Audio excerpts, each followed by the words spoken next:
Okey. Sekarang kita nak sambung pula berkenaan dengan gravitational field strength. Okey, gravitational field strength. So, apa tu gravitational field strength? Apa dia gravitational field strength? Kalau tengok, a region of space surrounded by the body that has property of mass where the attractive force. Okay, attractive force experience on the test mass plane that region. Okay, so ini maksud dia kata tu lah yang dia kata gravitational field strength. Mana surrounding of the object ni ada gravity field. Ada gravity field. Okay, sekeliling medan gravity dia, sekeliling objek tu ada medan gravity. Okay, kalau permukaan tu kita kata rata, surface dia, so kita boleh nampak dia macam ni lah, macam gravity bumi, kita kata it towards to the center of the earth. Kita buat arrow macam tu lah untuk tunjukkan arah. Itu dari segi direction dia. Dari segi magnitude kita nak kira, kita guna je formula F over M. F tu apa dia? Gravitational force. Ini adalah gravitational force. Okay, F yang kita kira tadi, guna formula tadi. Gm1 m2 over r square tu. Yang tu lah. So kita bahagi dengan mass, kita dapat F, dapat acceleration. Kita nak bagi mass apa? Mass objek, kita nak cari acceleration tu lah. Contohlah. Katalah ini adalah objek 1, ini adalah objek 2.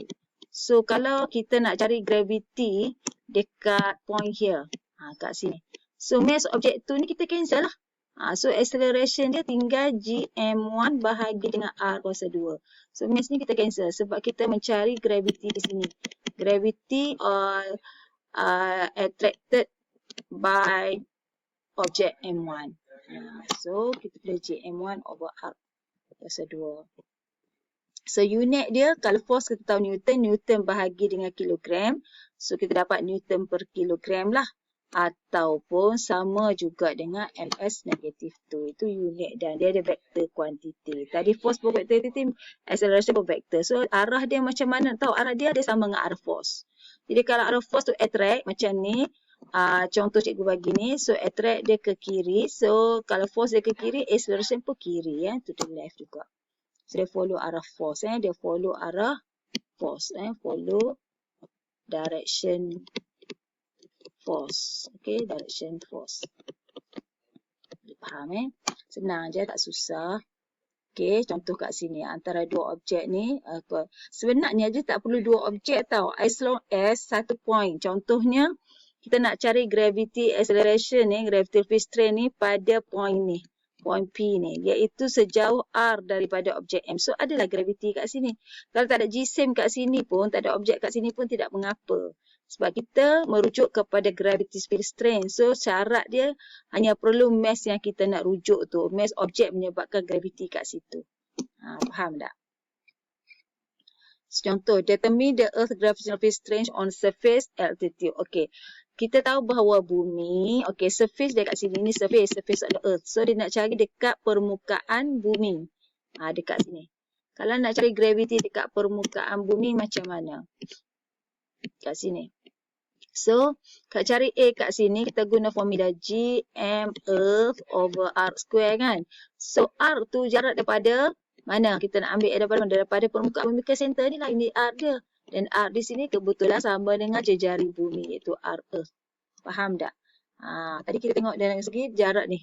Jarak daripada center ni ke sini. Inilah R. Daripada center objek ni ke point yang kita nak cari. Samalah juga dalam kes ni, kalau ada permukaan bumi, daripada permukaan bumi ke center of the earth, itu sama dengan radius of earth. Sebab itu, kalau kita nak kira jejari acceleration due to gravity on the earth surface, kita guna radius of earth lah. So, kita dapat 9.77.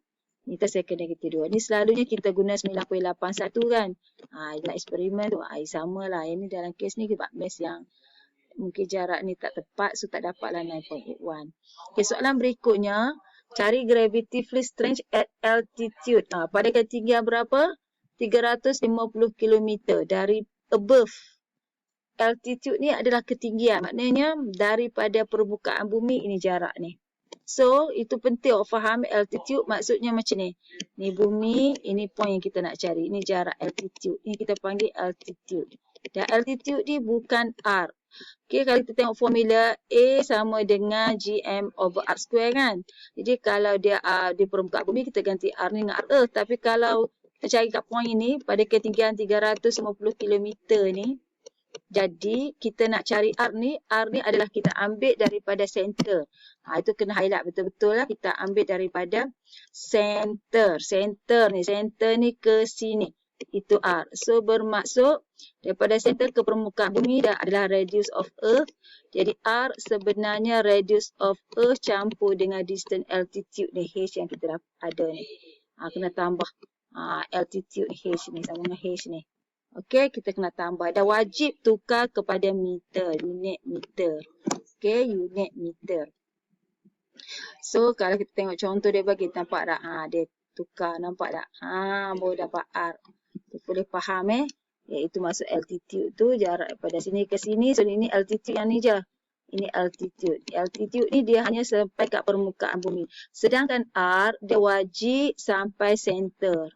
Okey, itu beza altitude dengan R dalam formula ni.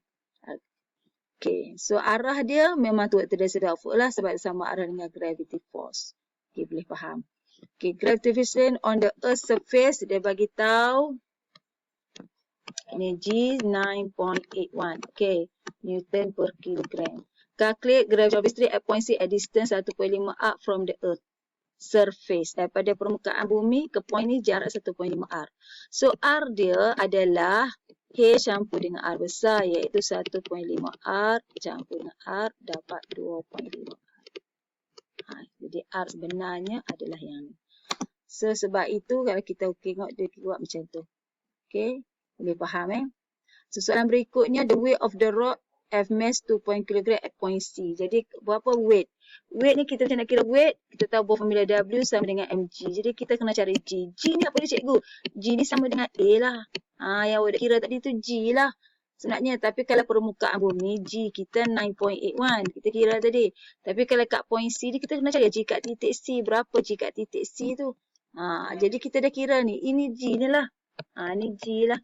Kalau kita selalu guna formula W sama dengan mg tu kan. Boleh lah kita macam tu. Tapi kita guna simbol AG pun boleh. Boleh faham Okey, untuk soalan ni, dia bagi tahu kat kita objek A has at distance 5 km from the object B. Okey. The mass A, dia kata mass A adalah berapa kali ganda? 4 kali ganda mass B. 4 times of the mass. Determine the location of a point on the line joining both object from B which the net gravitational field zero. Net ni daya gravity field zero. Maknanya A resultant dia jadi kosong.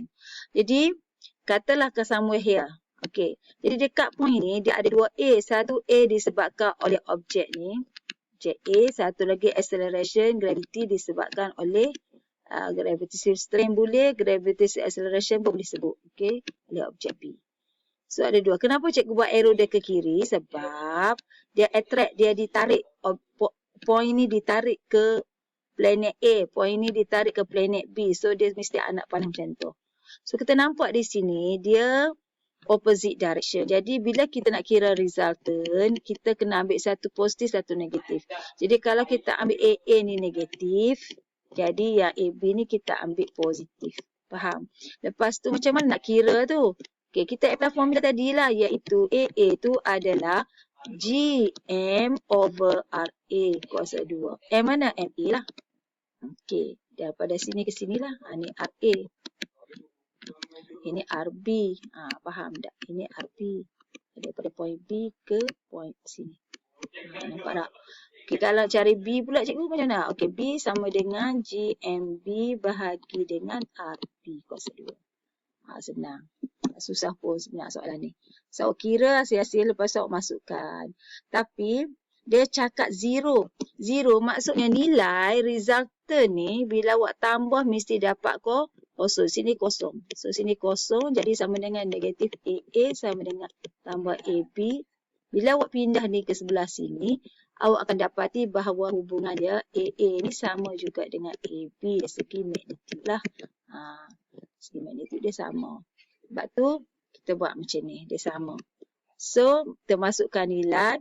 Kita tahu bahawa jarak sini ke sini, katalah jarak antara objek C ni, point C ni kepada B ni X. So, antara ni 5 km. Jadi, yang ni adalah 5 tolak X lah. Kan? 5 tolak X lah. Macam tu. So, dia nak determine the location of point B on the line joining from object B. Dia nak from B. So, that's why kita ambil X. Sebab daripada point ni ke B, from B. So, dapatlah jawapannya. Dia faham Sebab nak from B, kita ambil jarak. Macam ni. Dia ada dua objek tadi kan. Okay, objek A dengan objek B. Okay, dekat sini point sama here. Dia punya resultant adalah kosong tadi dia cakap. Resultant acceleration. So, dia nak jarak ni daripada sini ke sini. Daripada point ni ke point B ni kita label sebagai X. X ni lah sama juga dengan RB. Faham tak? So, kita tahu bahawa sini ke sini 5 km tadi. So, ni ke sini adalah R. A tadi kan? RA. So, RA ni sama juga dengan 5,000 tolak dengan X. Kenapa? Tukar pada SI unit lah. Of course, kilometer tukar pada SI unit. Boleh faham